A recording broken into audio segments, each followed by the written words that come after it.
The Prince of Preachers.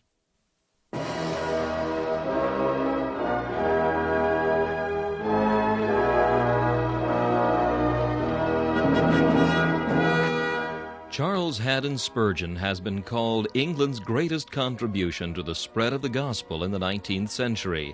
One of his contemporaries said that the chief secret of Spurgeon's attractiveness was the fact that, in every sermon, no matter what the text or the occasion, he explained the way of salvation in simple terms. Spurgeon's messages remain one of the great treasure houses of Christian literature, still bringing the light of the gospel and the comfort of the Scriptures to hungry souls long after the preacher has passed into glory. This is Charles Kelsch inviting you to listen to a message from the Prince of Preachers.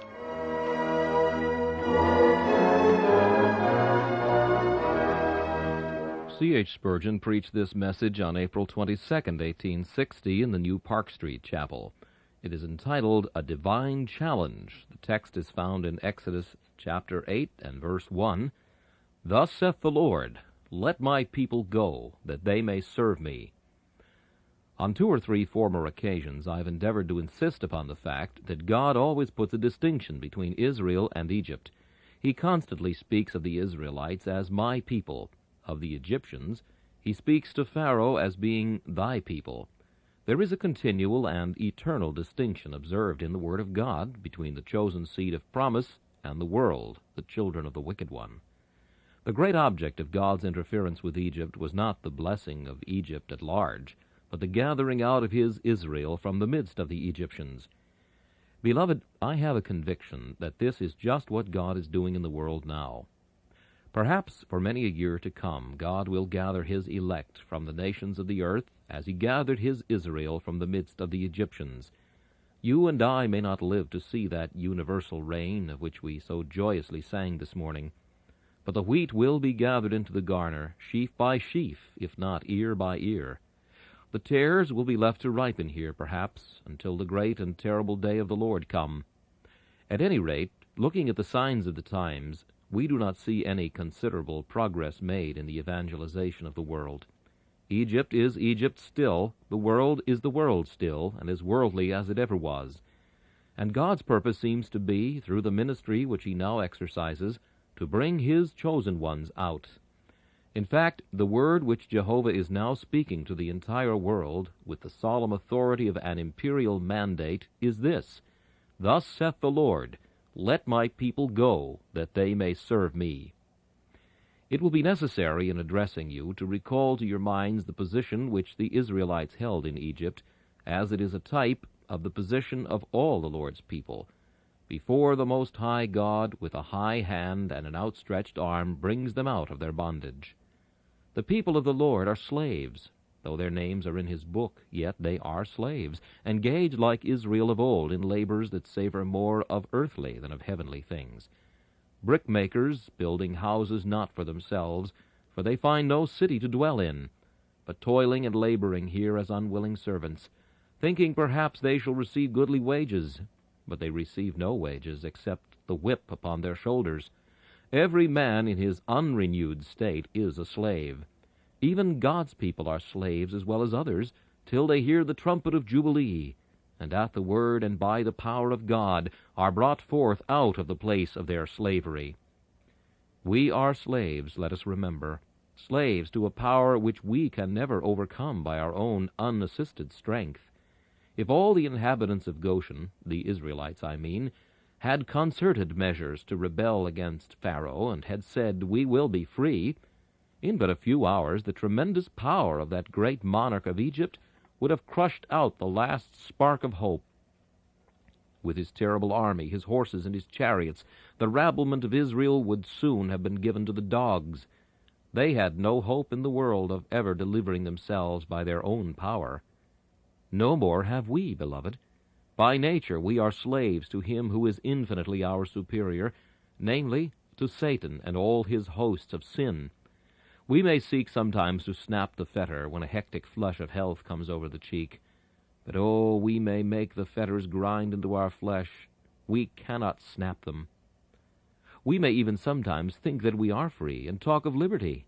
But our walk is a walk within a prison, and our apparent liberty is but a deeper delusion of slavery. Men may bid us be free, but they cannot make us so. They may make the best use of the means they can, by education, by training, by persuasion, but these fetters are not to be filed by any instruments so weak. God's ministers may continually exhort us to snap our fetters, but alas, it is not in our power to do what, nevertheless, it is their duty to command us to do. We are such slaves that unless a mightier than ourselves and a mightier than Satan shall come out to our assistance, we must continue in the land of bondage, in the house of our sin and of our trouble. Nor, again, can we ever hope to redeem ourselves with money. If the children of Israel had given up all they had, they were so poor they could not have ransomed their own bodies. Those poor brickmakers could not buy themselves from their masters. The least thought of such a thing would have brought down the whip with tenfold fury upon their poor bleeding shoulders. And so you and I may think we can buy our freedom by our good works, but the result of all our offers of purchase money will be to make us feel the whip more. You may go and toil and think you have gathered together something that can be acceptable in the sight of your taskmaster, but when you have done all, he will tell you that you are an unprofitable servant, command you to yet sterner labors, make you feel yet viler durance in your prison house, for you cannot escape by such means. Really, apart from God, the view of humanity which is given in the Scriptures is the most deplorable picture that even despondency itself could paint. Oh, men talk about some remnants of good that are left in humanity, some sparklings of divine fire and the like, but the Bible does not say so. It expresses in solemn words the meaning of that hymn which begins, "How helpless guilty nature lies, unconscious of her load. The heart unblessed can never rise to happiness and God." The slavery of Israel in Egypt was hopeless slavery.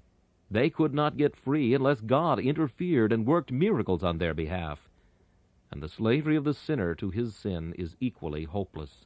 He could never be free unless a mind that is infinitely greater than he can ever command shall come to his assistance and help. What a blessed circumstance it is then for those poor chosen children of God who are still in bondage, that the Lord has power to say, and then power to carry out what he has said. Thus saith the Lord, Let my people go, that they may serve me.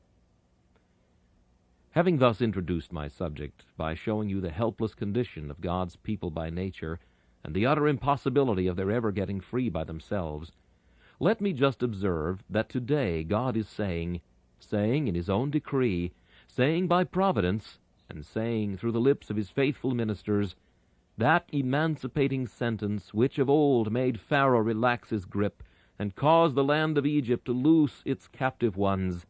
Thus saith the Lord, Let my people go, that they may serve me.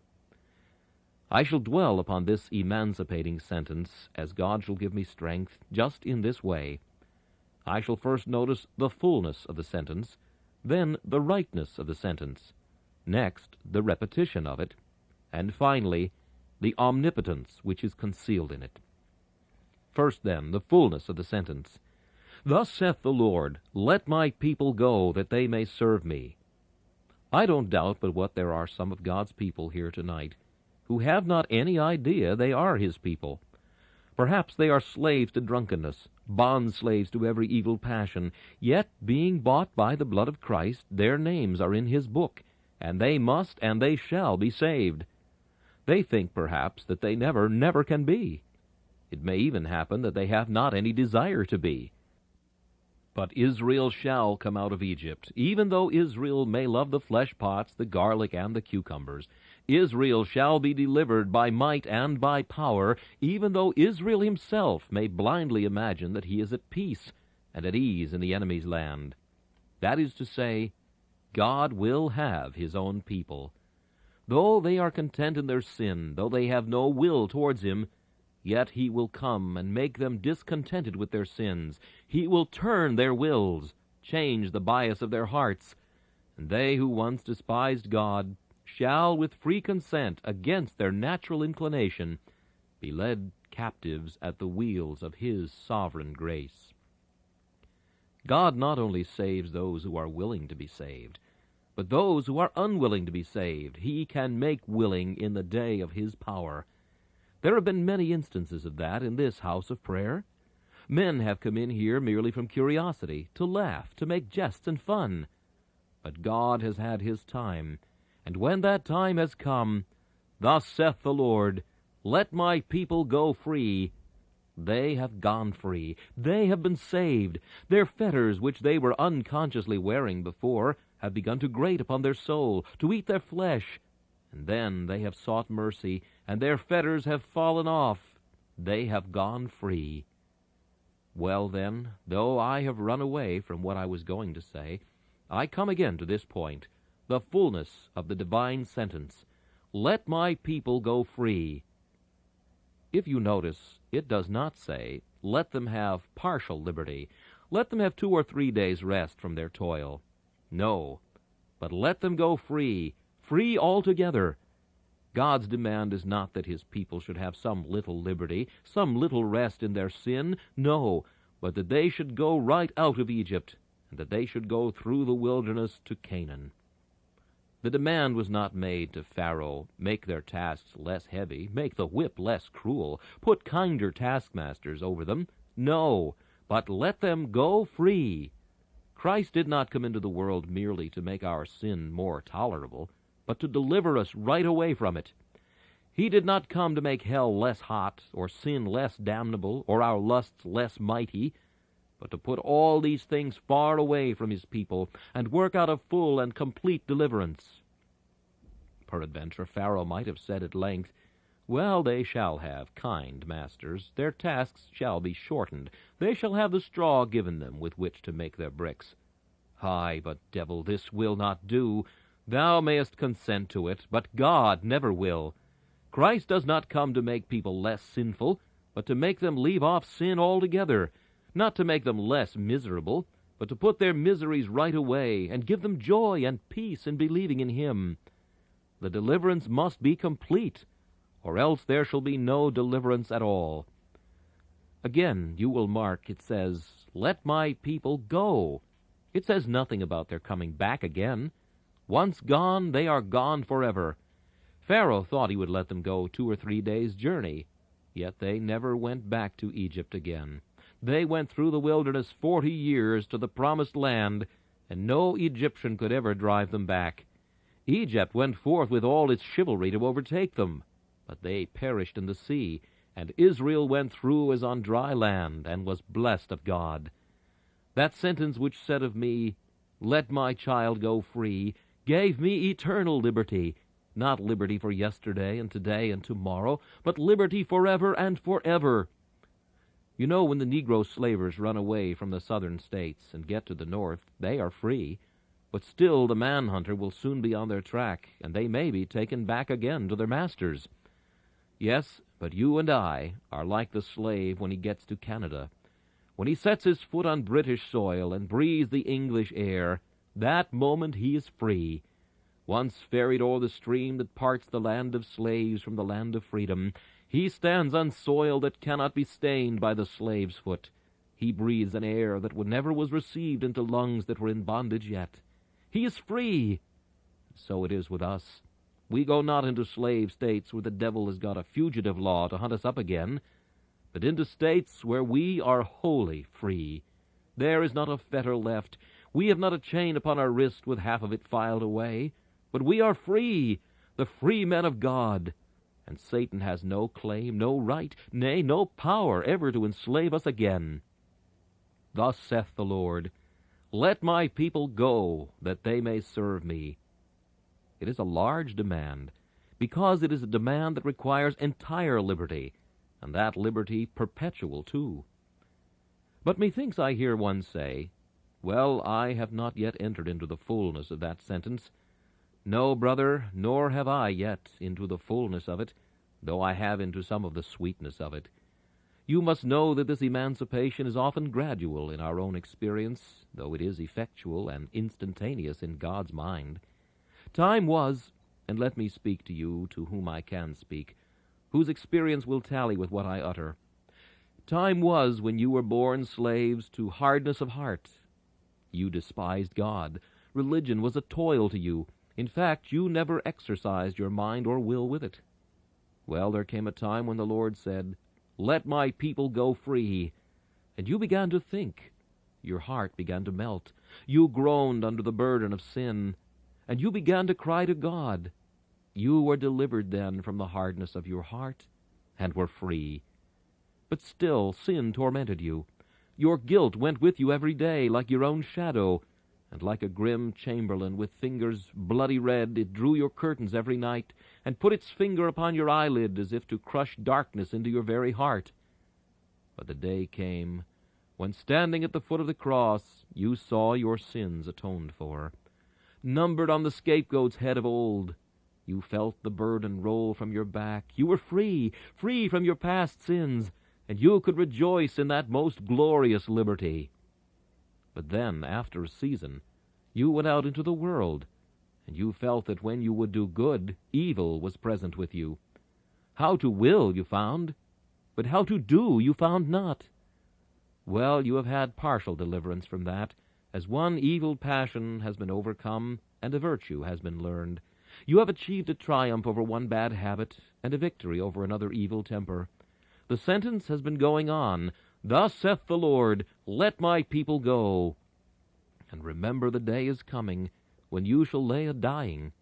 Yes, but you shall then begin to live.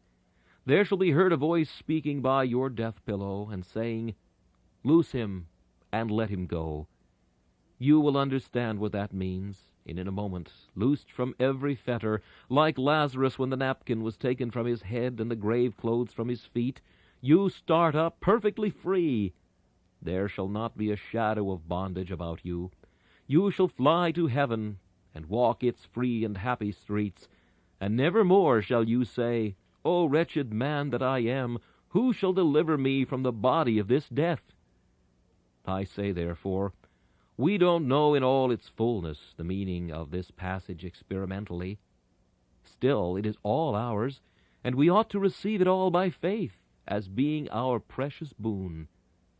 God has said to sin, to Satan, to death, to hell, to doubts, to fears, to evil habits, and even to the grave itself, "Let my people go, that they may serve me."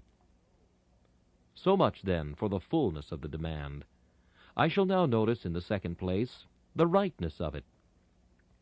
The Lord had a perfect right to say to Pharaoh, "Let my people go free." Tyrannical despot, what right had he to enslave a free nation? They came down there by the invitation of his predecessor. Did not Pharaoh invite Jacob and his family to come down to the land of Goshen? It was never in the stipulation that they should be made slaves.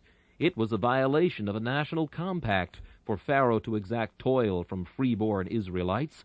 Had they been brave and strong enough, they ought to have resisted the encroachments of his tyranny.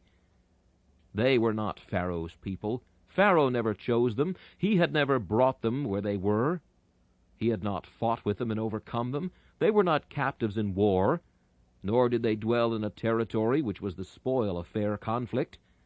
They were guests, honored guests, invited to come and to dwell in a land which they had themselves enriched and blessed by their representative Joseph. It was not right, then, that they should be in bondage. There was no right in Pharaoh's part. The right lay exclusively with God. You notice the rightness of the demand concentrated in that little word, my. Let my people go free. Let thine own people kiss thy feet if they will. Make them dig canals and build pyramids if you like, for I interfere not with them. But my people, let them go free. Thou hast no right to their unpaid toil. They have no right to endure this cruel servitude. Let my people go free. Do you see the parallel in our case? The Word of God is his own heavenly mandate. The voice of justice and pity and mercy cries to death and hell and sin, "Let my people go free." Satan, keep thine own if thou wilt, but let my people go free, for they are mine. This people have I created for myself. They shall show forth my praise. Let my people go free. For I have bought them with my precious blood. Thou hast not bought them, nor hast thou made them. Thou hast no right to them. Let my people go free. All this is our comfort about poor sinners, and we may hope that some of them, though they don't know it, are God's people. You must not imagine when you hear a man swear, or when he is going on in sin, you must not write his name down in the black book and say, I am quite sure that man will go to the devil. No, it may be that God ordains to save that man, and one of these days you will meet him lifting up his voice in prayer, outstripping you perhaps in the heavenly race, and serving his master better than you have done. Jesus Christ takes many to his bosom, whose company we should have shunned when they were in their evil state. Sovereign mercy can dash into the prize ring and make captives. Free grace can go into the gutter and bring up a jewel. Divine love can rake a dunghill and find a diamond. There is no spot where grace cannot and will not go. This we say is our great hope when we have a congregation before us, not a hope that they will be willing, that they will be attentive in themselves, that they will give heed to what we say. But our hope is this. Doubtless God has much people in this city, and God having brought some of these within the sound of his word, we have a hope that many are his chosen ones, and God will have them. I trust we never entertain a doubt but that God will have his own, and that Christ will say, as we preach to you this morning, not a hoof shall be left behind. They shall be mine, saith the Lord. They are mine now, and they shall be mine in the day when I make up my jewels.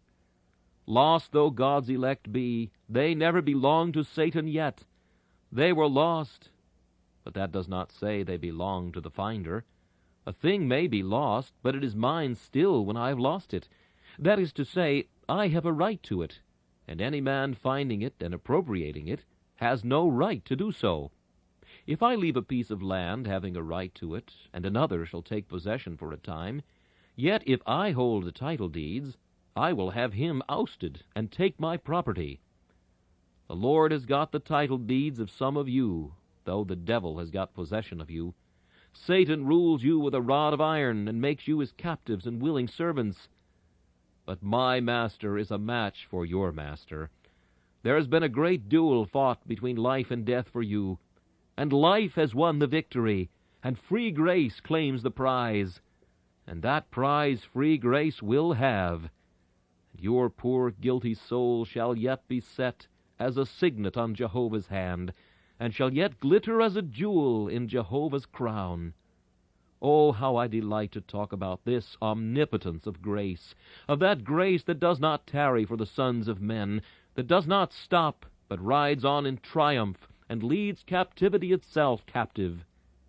Oh, what a joy it is to think that we have not to wait on man, that it does not rest with man whether he should belong to Christ or not. If Christ has bought that man, if the Father has ordained him to be Christ's, then Christ's that man shall be. Rampart yourselves about with prejudices, but Christ shall scale your ramparts. Pile up your walls, bring up the big stones of your iniquity. But Christ shall yet take your citadel, and make you a captive. Plunge into the mire if you will, but that strong arm can bring you out and wash you clean. I see you curl your lips and say, I shall never be a Methodist. I shall never make a profession of religion. I don't know, sir. Many have said the same as you are saying, and yet they have been brought down. And if Christ will, he can bring you down yet, sir. There is not strength enough in sin to overcome his grace.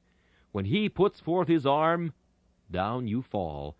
Let him but once strike, and you may stand and rebel, but the victory is his.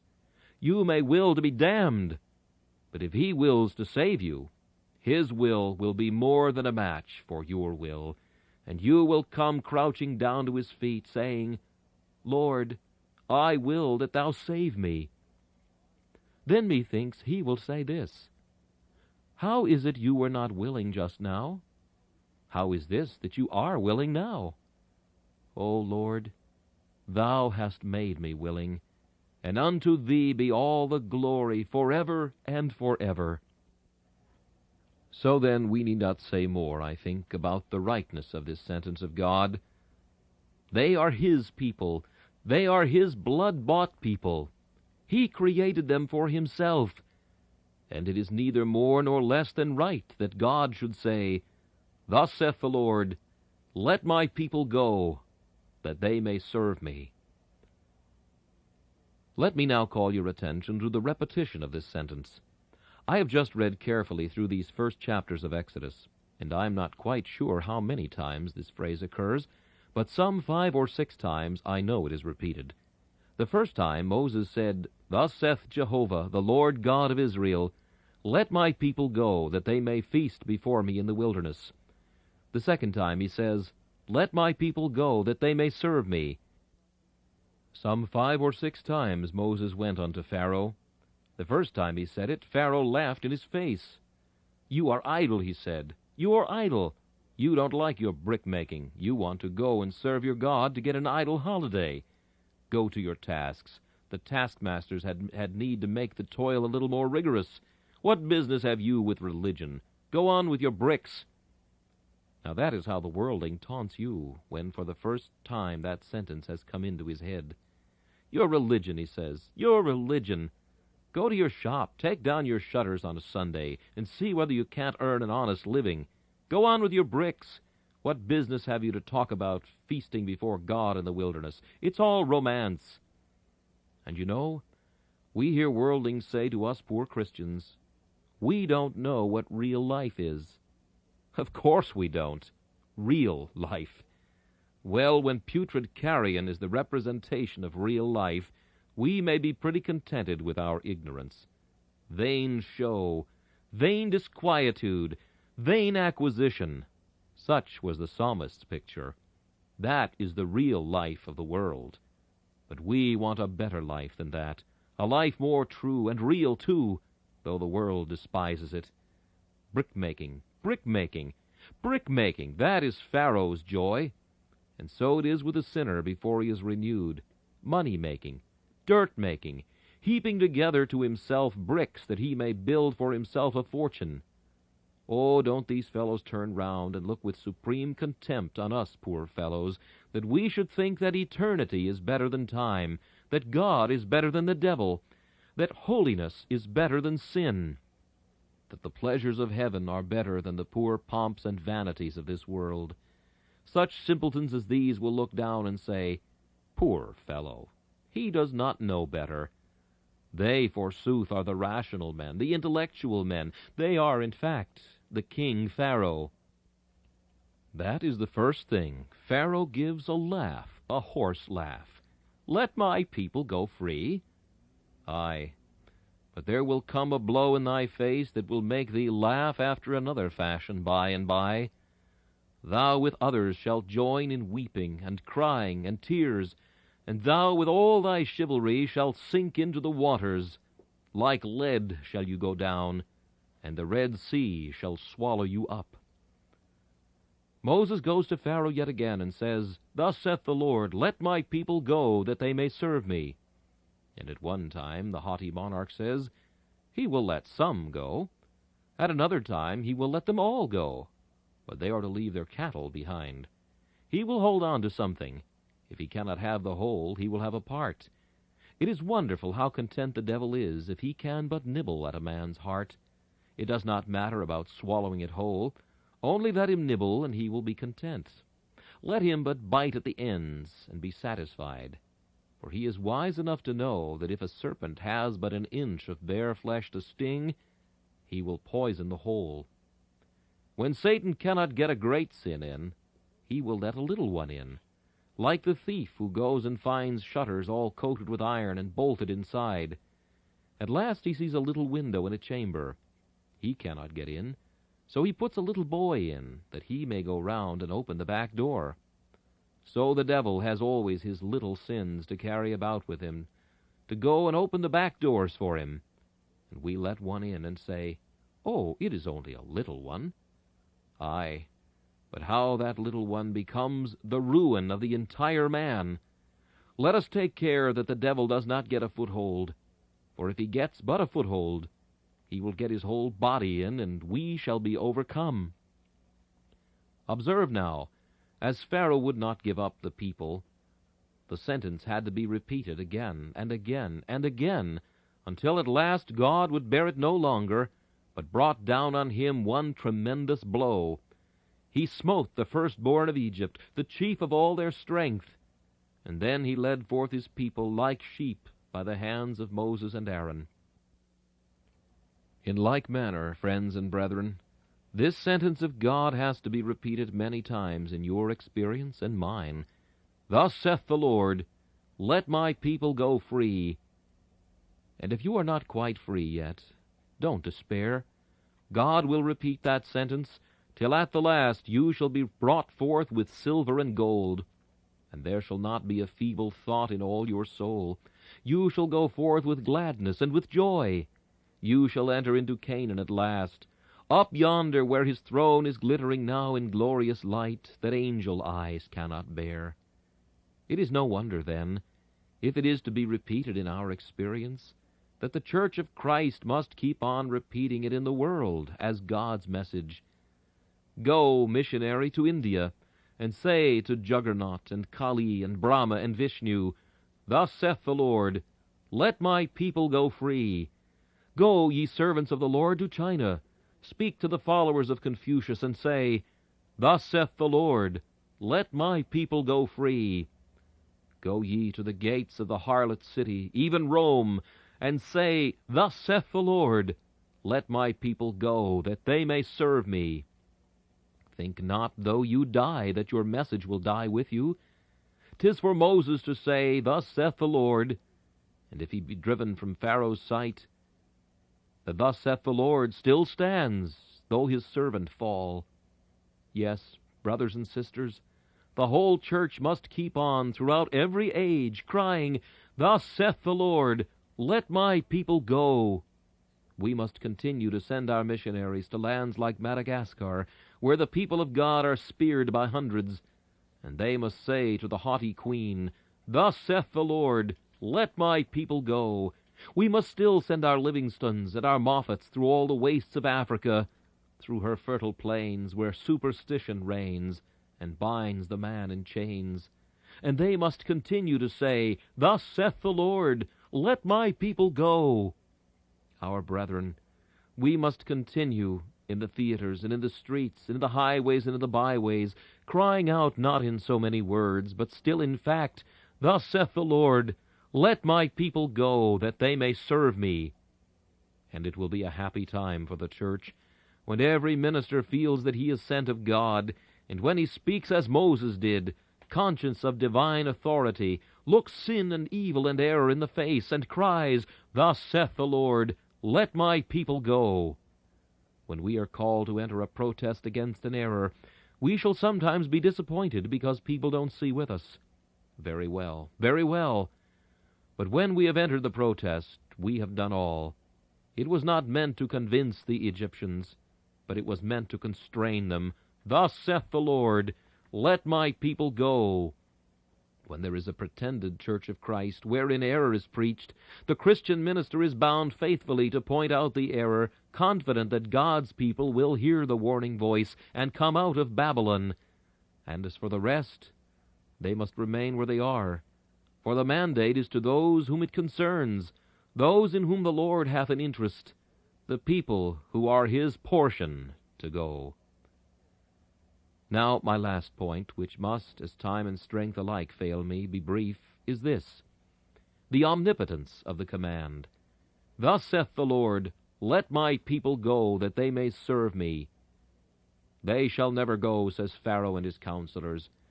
They all say, yea, so be it, O king, they shall never depart out of this land.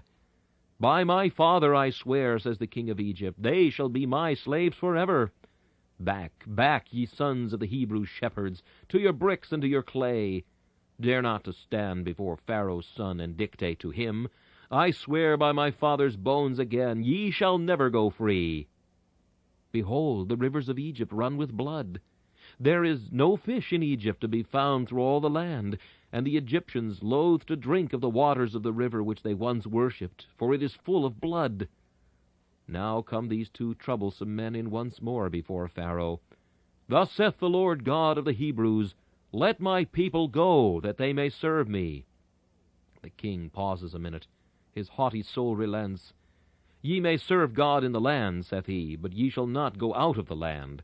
Ye may have a 3 days' rest and serve your God.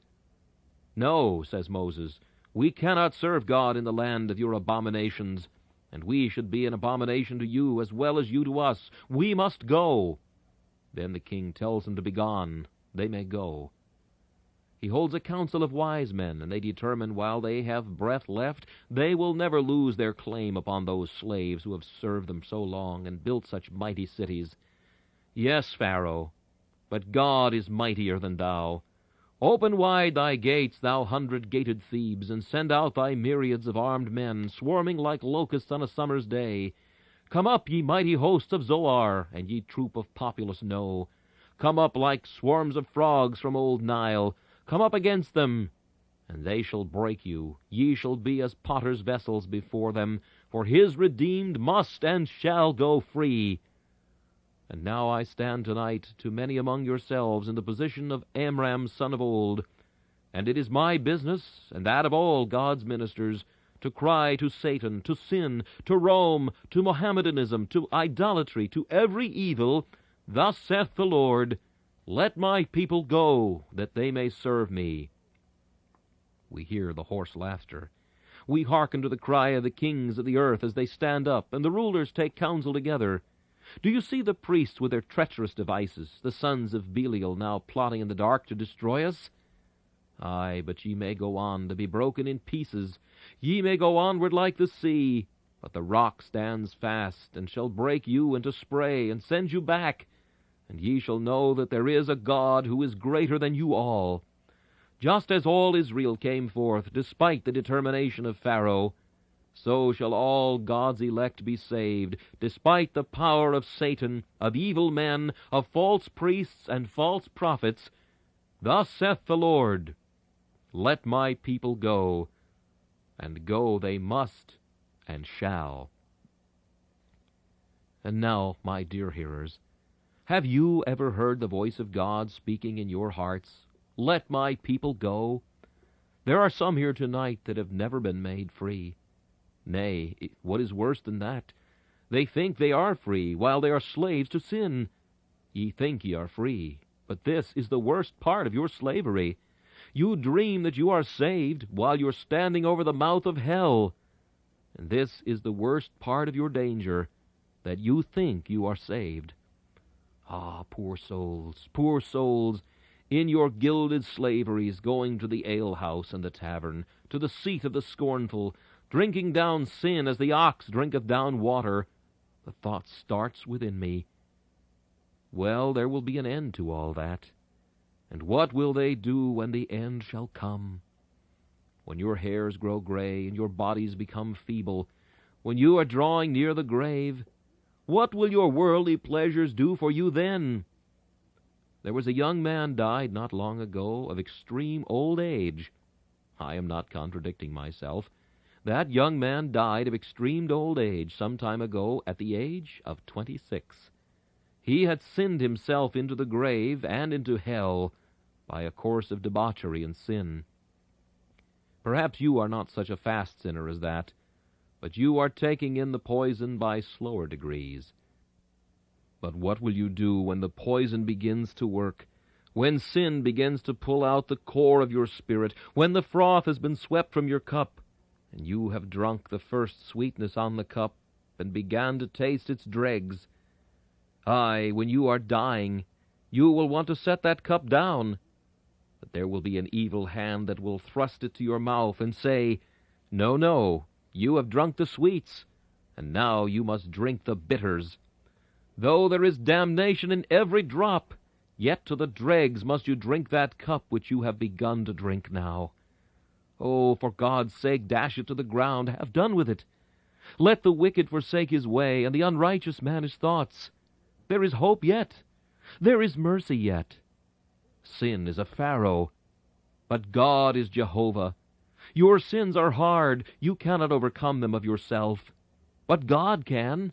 He can overcome them for you. There is hope yet. Let that hope arouse you to action. Say to your soul tonight, I am not in hell, though I might have been. I am still on praying ground and pleading terms. And now, God helping me, I will begin to think. And when you begin to think, you will begin to be blessed. There are more souls lost by thoughtlessness than anything else. If you want to go to heaven, there are a great many things to think of. If you want to go to hell, it is the easiest thing in the world. You can go and swear and drink as you like. It is only a little trifling matter of neglect to destroy your soul. How shall we escape if we neglect so great salvation? Well then, if you begin to think, let me propose to you just this. The way of salvation is mapped out before your eyes. He that believeth on the Lord Jesus Christ shall be saved. To believe is to trust. Trust him who hangs upon the tree, and you are saved. Just as you are, guilty, helpless, weak, and ruined, give up your soul to Christ. And while I am thus advising you, I think I hear the voice behind me saying, My servant, thou art speaking according to my will and pleasure. For I too am saying in the heart of thy hearers, Go free. I too am crying to their enemies, Thus saith the Lord, Let my people go. Be it so, good Lord, and may my voice be but as thy voice. Rise, ye slaves of Satan, and be free.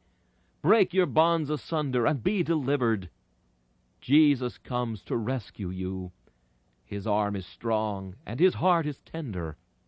Trust him, and be free. Oh, may God grant you grace, that you may be free now, and find him, whom to find is everlasting life. This message, A Divine Challenge, was preached by Charles Haddon Spurgeon on April 22nd, 1860. This is Charles Kelsch inviting you to join me again for another message from the Prince of Preachers.